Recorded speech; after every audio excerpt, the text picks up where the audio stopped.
Welcome to this DelftStack tutorial video. In today's tutorial, we will learn how to remove or disable Chromecast in Google Chrome. First, press Windows plus R on your device to open the Run tab and type regedit and click on OK. After it opens, go under HK, Local Machine and Software, and find the folder called Policies. Under Policies, make a folder called Google, and under Google, create a folder called Chrome. And in Chrome, create a new DWORD 32 value and open it.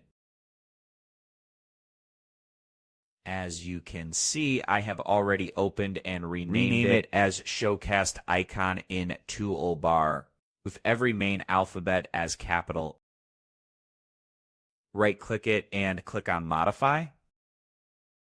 Change this value data from 1 to 0 and click on OK. Now close the Registry Editor and restart your Chrome once again. After restarting the Chrome, you should no longer see the Cast button.